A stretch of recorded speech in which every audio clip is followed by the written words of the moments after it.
Buenos días, mi nombre es Luis Manuel Urdaneta, de quinto año sección B. Les vengo a presentar mi proyecto innovador. Yo decidí hacer un jarabe para la tos. ¿Qué contiene? Este jarabe contiene jengibre, cebolla, miel de abeja, limón y un poco de agua. En su preparación es muy sencilla, muy fácil. En 20 minutos podemos tener un jarabe para la tos. ¿Cómo lo hacemos?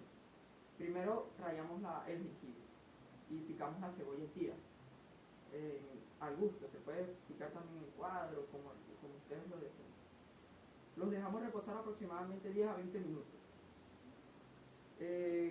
Luego, después de haber dejado esto reposar a temperatura ambiente, lo revolvemos con la miel de abeja, con un poco de agua y el jugo de limón.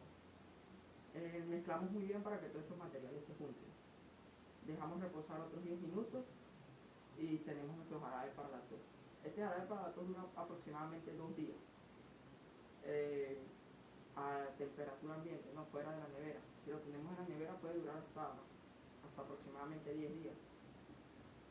¿Para qué sirve? Sirve para la tos, para alivio en la garganta, cuando tenemos la garganta carrasposa.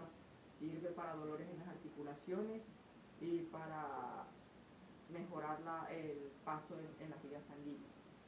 También sirve como aliviante nasal,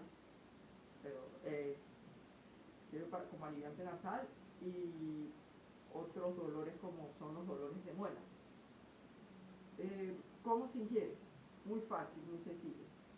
No vamos a ingerir lo que es la cebolla y el jengibre, eso no. ¿Qué es lo que se toma? Se usa en el jarabe, o sea, el líquido. Hay personas que ingieren estas cosas también, no hay nada de malo. Pero en sí, las vitaminas y toda la reacción la hace es el líquido.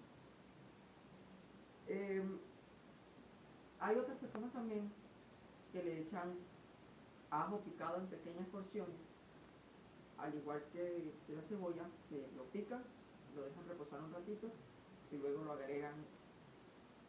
se lo agregan.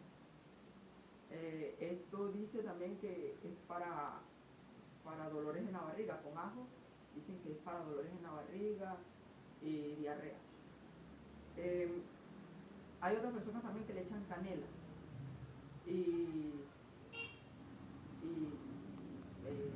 ramas de romero. Esto es al gusto, esto es opción de cada quien. Muchas gracias, espero que les haya agradado y